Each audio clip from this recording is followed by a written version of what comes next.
صحابه کرام راغله د محمد رسول الله نه تاسو کې چې یا رسول الله دا حارث ابن نعمان چې د افسده الحیا دی حیا بالکل دا ګډوډ کړي لري دومره دی حیا په د باندې غلبه کړي چې نه چرته خبره کولې شو نه چا سره مسله کولې شو بس غل ناس دی فقال رسول الله صلى الله عليه وسلم لا يفسد الحياء حیا خلق نه بربادي ولكن لو قلتم کچرته تاسو دا خبره کړو چې اصلح الحیا دی حیا اغله جوړ کړي د صدقتون تاسو برښته ویلې حیا خو د انسان تربيت کوي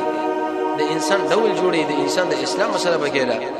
دا خبره تاسو ډیره غلط راشه حارث بن نعمان د حیا بالکل دا ګډوډ کړي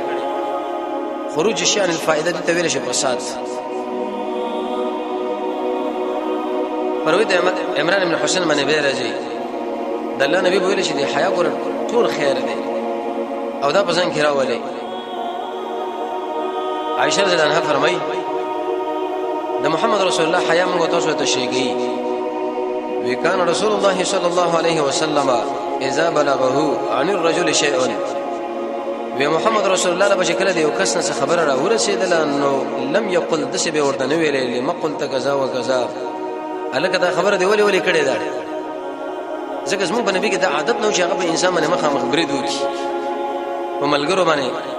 لیکن ترمذی دی کې په میدان د جنگ کې به ټول نه خطرناک او سخت دریج انسان دا علي سے فرمای چې میدان د جنگ کې وکړه په موږ باندې تکلیف راغی موږ باندې محمد رسول الله صلی الله علیه وسلم هغه نو به دشمن د دې گزار ورکو چې کلک لكن رسول الله عام خبرك ولو فيقول ويلي بما بالو اقوام الله نبی ویل چې د خلکو کې څه د باز خلکو دا کار څنګه لري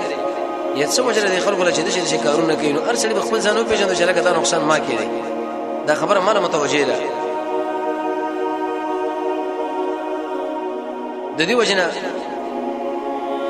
د عبید الله ابن ابي عتبه نقل له شاهد انس بن مالک غلام دا فرمایي چې ما د ابو سعید خدری نو ورېدلې دي هغه به څه ویلي چې کان رسول الله صلی الله علیه وسلم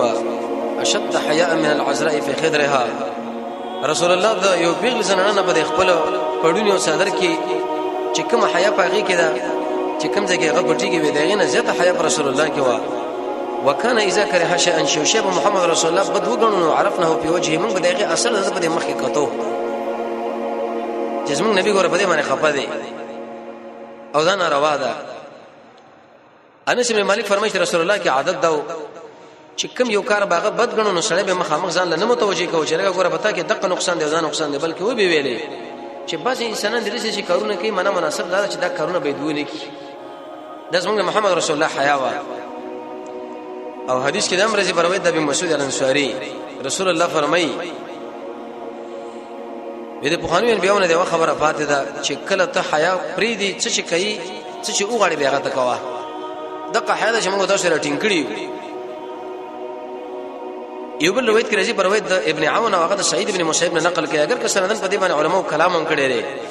رسول الله فرمایي چې قله الحیاء کفر انسان کې شکل حیا را کم شي دا ګور د کفر په طرف باندې به ور رواني کی ټیک دا کدا کافر نه اخر نتیجه ګور خراب بل لکم تمامېږي او ګور په دې حیا کې ټول خیر دی او حدیث کې راځي رسول الله فرمایي چې رسول الله عروه ابن مسعود دا خبره وکړه چې د مغیره ابن شعبه رضی الله عنه کاکاو دا یا عروه ان الله يحب الله منك اذا اقبل نصر شبابك حيابي او کوم یو انسان کې چې به حیا د انسان سره زمونږ د الله ګور ډیره سخت ورانه ده څه مقصد زمونږ د رب العالمین د مینې محبت د لپاره ډیر کارونه دي قران دی منځ دی ذکر دی د الله رضا ده د الله په نومونو کې سوچ د الله د نومونو سره ځان مختکول د خپل زړه د الله په وړاندې دی قیدی غونډه تړل الله له وخت ورکول د الله د اولیاء سره کې نسل د محمد رسول الله تابعداري د الله لپاره د خلکو سره مینا هغه کارونه کول چې باغینه مخکې يحب او ټکی ذکرې او د ټول نعمتونو نسبت رب العالمین لکول لیکن دغه امانت لحاظ د وادي پابندي دروغ نه ځان ساتل یو به حیا ده رسول الله فرمایي که تاسو وغواړئ چې د رب العالمین محبت ځان لراتاو کې انسانانو بزان کې ګوره حیا پیدا کړي چې له کارونه به منع شي او تر دې پوری وزید عمر بن عبد العزيز سره یو ملګری فرمایي هما ایاس ابن معاویه فرمایي وې داغه پورانه د حیا تذکرہ خلکو وکړه چې لکه حیا دار کم تر او دار کما وی فقالو د خلکو ویل چې الحیاء من الدین دا حیا د دین څخه ایسره عمر ابن عبد العزيز ویل بل هو الدين كله دا حیا ټول په خپل ټول دین دی لکه العباده الدعاء هو العباده لکه څنګه چې دا دعا به نه عبادت ده دغه شمنه دا حیا شکلی دا عمر شه فرمایي عمر ابن عبد العزيز وی دا ټول دین په انسان کې راځم نور کارونه بدل آسان شي